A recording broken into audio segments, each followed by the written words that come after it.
Okay. Hi guys, hi everybody. Once again, Hi. thank you so much for joining us in our briefing para sa tomorrow's um, interview. So the interview, by the way, is for Philisong Consulting Agency, and that's a staffing company. So basically, if ma-hire mo, you will be matched to a client. Then the good thing about Philosong is they don't micromanage at all. Yes, they have tracker, but their tracker is just to identify pila ka hours ang imong gitrabaho and so that masulduan kag tarong depende sa hours na imong gitrabaho. Dili ka para sa uban bitaw na screenshot ang imong kuan to identify or to know that nagtrabaho ka or wala. So we have that bad experience, right, na kanang tuok mura kag tuok kaayo, like you are being micromanaged, very toxic, maka-burn out and all. So nganong gina-force na ko ning I'm forcing Philosong Consulting Agency all the time because me myself I'm reaping bitaw sa kanindot sa agency tapos dapat yun may mga 13th month pay ana gina-require nila ang mga agent mga client I mean to give to give 13th month pay. So which is very very good. Lahi pa dyan na siyang naay mga birthday allowance ana ginatagan ko ni birthday allowance which is very good. Now, the problem is if mag-open cam ko kailangan kayo mag-open tag. So, yeah, hi, hello, this is me. So the problem when um the problem lang pinakadako lang jud nimo na problem is the panel interview, which will happen this coming Saturday, 8 p.m. Ana. So 8 p.m. siya usually. Then, tip lang, if gusto ka mo appeal tomorrow, make sure 10 minutes before, naka-join na ka kay kung mo join ka before or exactly 10, exactly 8 I mean, or after 8, dili na kanila kusod. So it will be a panel interview. However, dili mo mag it's not like you are fighting for one client. This interview will identify if you qualify to match to a client. Ako ang Bisayon ha. Bisaya ba to tanan dere? Ako ang Bisayon. Bale, i-identify lang kung kuan bitaw ka, you have what it takes bitaw na kay quality or na ay you have the you have the X factor ana i-identify lang if you have that factor na ma-match ka sa client. So, supposedly dapat if okay sa inyo or if we have time, mag-mock interview ta para ma-identify nato or para ma-practice ta for tomorrow. Is it okay with you guys? Mag-mock interview ta? Ah, question lang ko, bro ba. Yeah, go ahead. Nakaduha ko sa Filisong na yun. Ako lang, gaka-wonder lang ko ba na, sige nini, wala man sila na wala man ko naghatag o wala man may naghatag og ano o resume sa ilaha. Mm. Eh, ay kana gyud ako na-experience ha. Wala ko naghatag og resume sa ilaha. So ano, tell me about yourself, nana. Dayon natingala lang ko ba na ano ko na, "I'm sorry, dili ka dili ka fit ani nga ano ba, thank you, mo-apply ka, thank you, apply again," ano ba. So unsa may take nimo ana? Dili ka nila tempa bro, murag preoccupied yung so dili ka Dili ko ano, dili,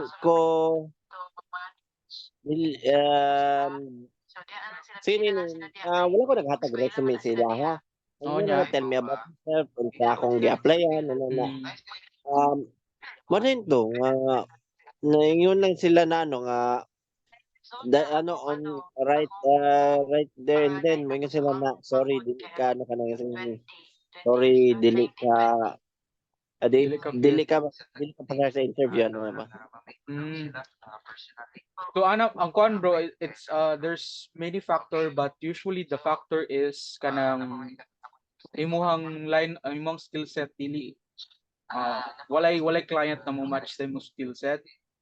Kay Um ini ni gi-lock in mag-ano ka na sige ni dili man siya scripted giingon gyud ako to gilata gyud ako to na ang experiences nako ang ini ni unsa ako nabawaan ng mga tools like this and that ano ba pero nakaka-wonder lang kung ba namin sila nga kaya sorry wala ko na wala ka na dawat ano ba right Have there you and then mentioned have you mentioned na nag have you mentioned na nag-work ka on a different client? wala wala ka na iniingon ako na ano I've worked numerous clients na kanang ano foreign clients ano ba so mo lagi ito wonder ko ba na shotgun kay pakaingon ba na ano ka ng Giingan jud ka um, na kuan dili ka then you're not hired ka ng sige ni you didn't pass the interview ano ba mm. So basic siguro na kay something na nasulti na disclose ana that causes you to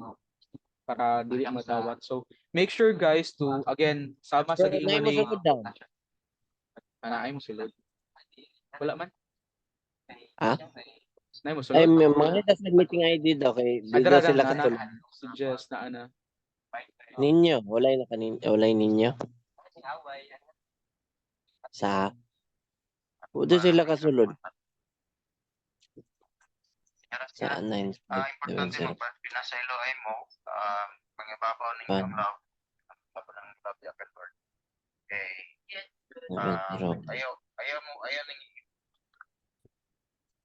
Ninyo, wait lang.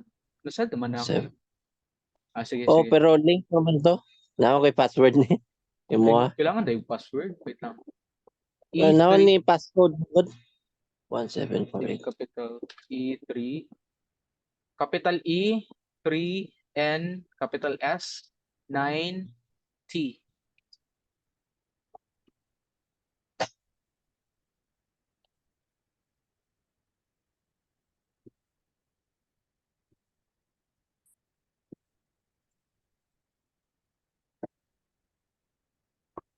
so mo siya ang concern ako pod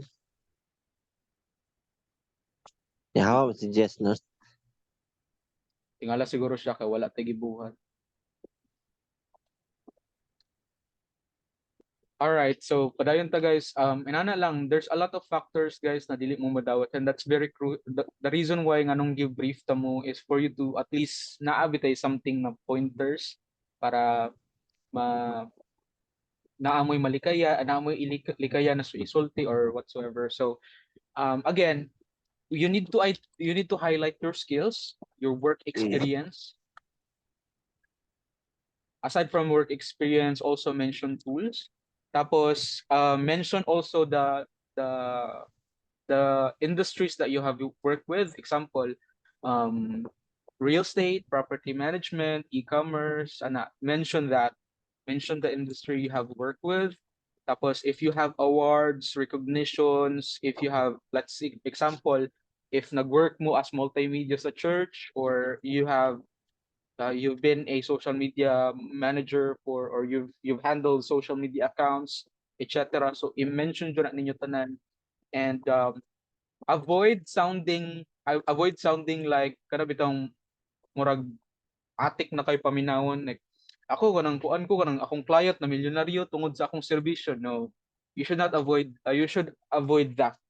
You should avoid that kay if mapangayuan mo og proof or if mapangayuan mo og output na nga jud tatanan, di ba? So again, skills, recap lang ta ha. Skills, work experience, tools, industry, um workarounds, achievements, recognitions.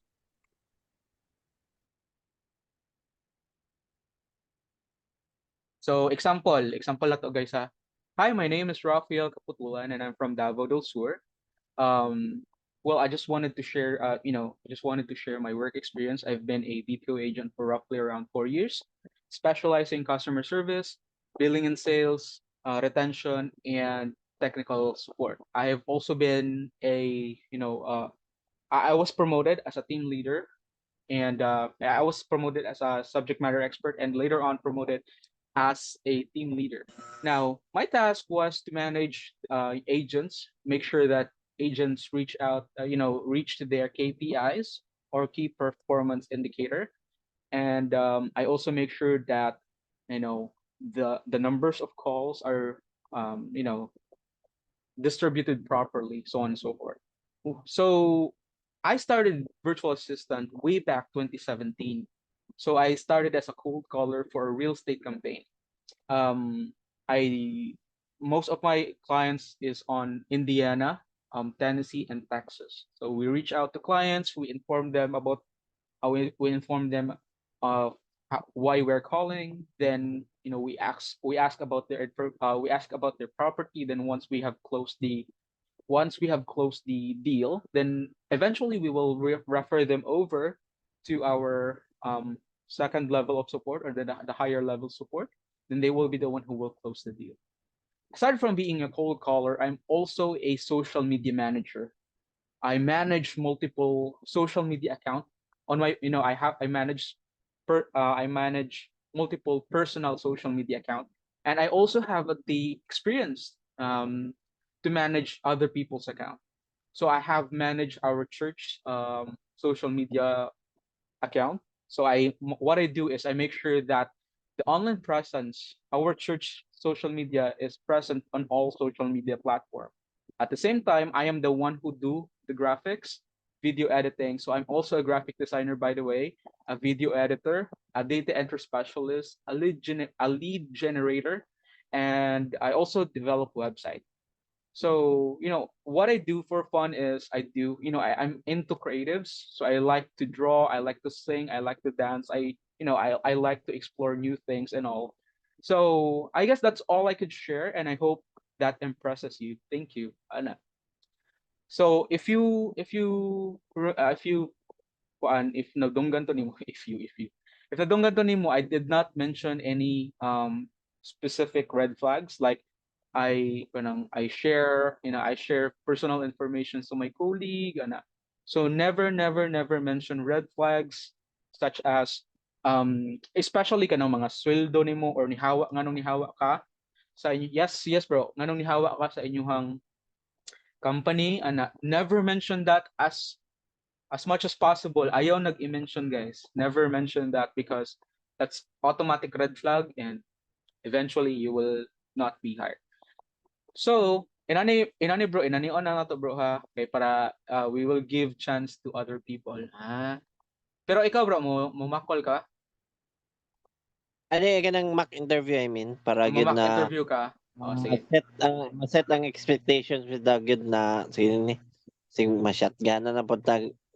Sige. Wait lang ha, Ano, wait give lang. ano matag ako, paulahi lang ko kay ano yung sige nini. At least pud ba. Gani. Kevin. Princess? Musta Princess? Mo ba na siya Hello. pinaka Ako Ah, pinakahilomon, 'di ba? pinaka Char. the si Ma'am best agent. Pinakahilomon nga agent. Ito, imingaw naman ko ninyo sa Cebu. Uy, musta Oh, naman mo? Balik na Cebu. Uy, balik na Cebu. Ha? Balik na Cebu. Ako yung mapuyan dito nagbulag akong iyaan dito, ano ko yung mapuyan. Ay, So anyways, dato na biya kay akong friend. Daghan na kay hotel dere friend. i-pray na to na siya, matinuod na siya in Ready Jesus dato na name. siya ka friend. Sige, we will, nakita ninyo akong screen. Hala. My God, dead. So, are you ready for this? So, play na to ha. Pero Who ko will do apila, the oy maminaw lang ko. Mauwaw ko, promise ka nang ready pa ko ready. Kael? Confident ka magmakol Kael or no? Maminaw sa Maminaw sa ka, sige, remove. mock interview. Ninyo, how about you ninyo? Maminaw sa pod mo? Asik. Ninyo, are you there? Bro, ikaw na lang Name. jud bro. Bro, ikaw na lang bro. Okay ra bro. Okay ra. Pwede ra. Sige. Fight. Sige. Say 1, 2, 3, go. Hi Kevin. By the way, my name is Rafael. I'm the senior hiring I'm the senior hiring consultant here in Philosong. By the way, we are looking for candidates that is knowledgeable on social media, graphic design, and other related skills for our clients in real estate, e-commerce, Mhm. logistics, and medical. So, um, can you please tell me more about you? Tell us something about yourself, your work experience, your hobbies, and other things you wanted us to share.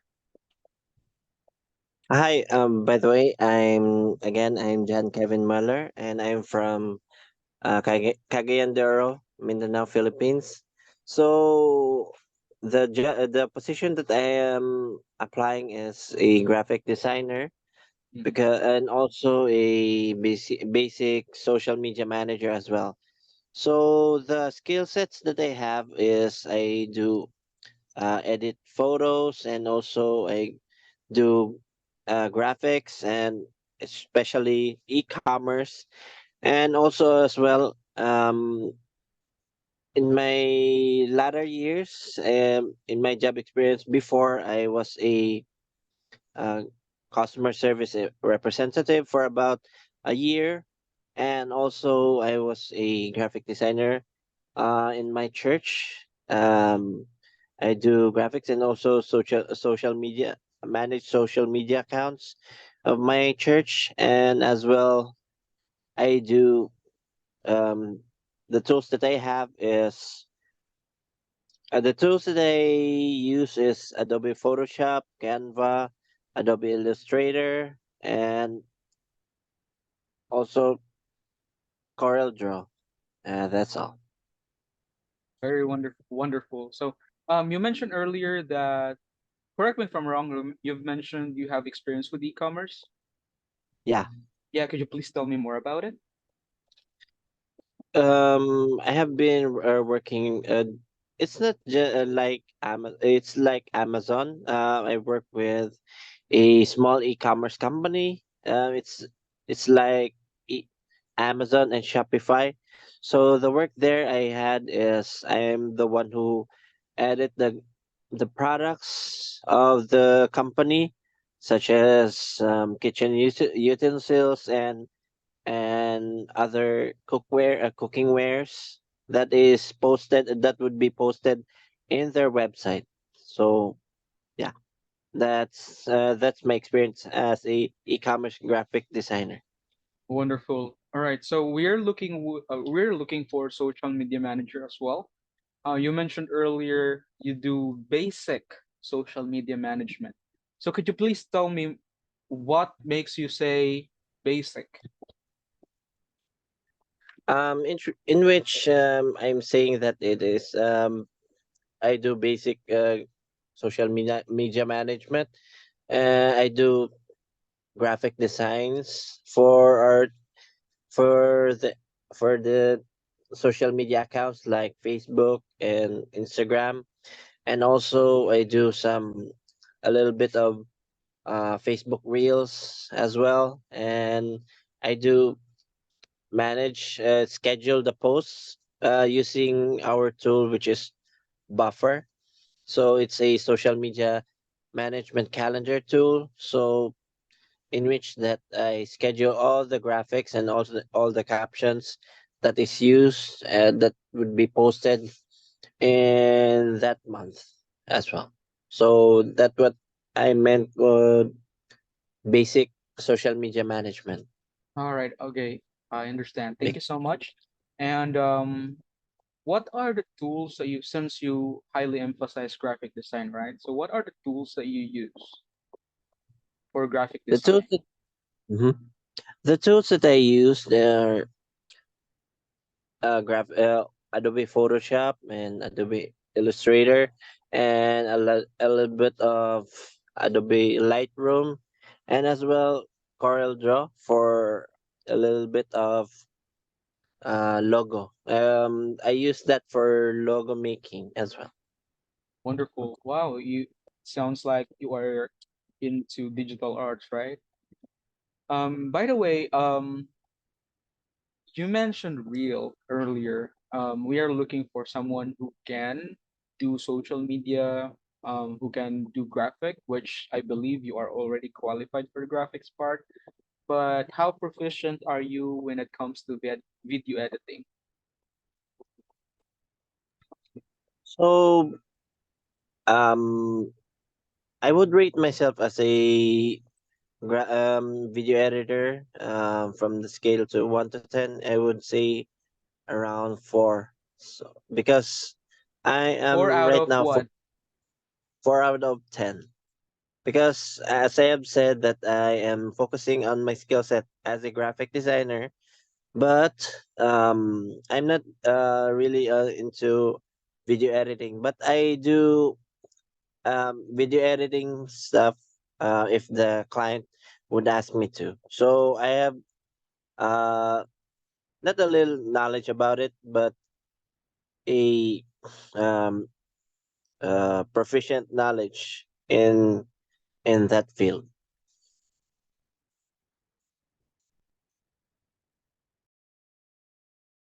You're muted. My apologies. Among all of the candidates here in this place right now, what makes you what do you think makes you the best fit for this position?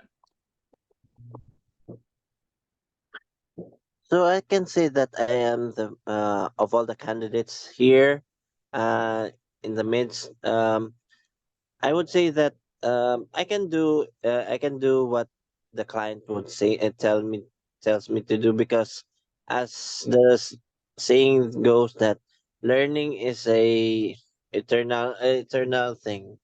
So though I am a graphic designer, I'm not saying that I'm an expert on this field, but I learn every day. So which means that I upgrade myself, or I um upskill myself, so I can go through the trends right now, and especially in my field in graphic designing. So that's Wonderful. my edge and all of this. Okay, I see. Well, thank you so much, Kevin. Really appreciate your time. Do you have any questions to me? And not so none so far. Okay, wonderful. Thank you so much, and we're gonna update you with the next process. Thank you, Mm-hmm. and I hope you have a great day. Hey. Okay. So atong palakpakan si Kevin Kevin Moiler B, atong palakpakan kay power kayo. Wala matata. Makabu makabuhig patay ang iyang interview sa sobra ka power.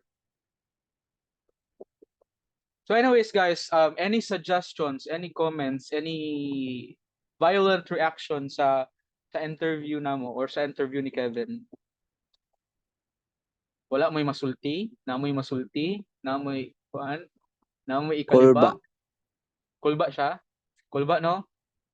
How about the rest? Ninyo, what can you say about Kevin's kuan Ingon interview? si Kyle daw kung ano, need ba daw na maka-question daw ka sa HR, or so di? About sa question, kailangan mag-question jud or no need?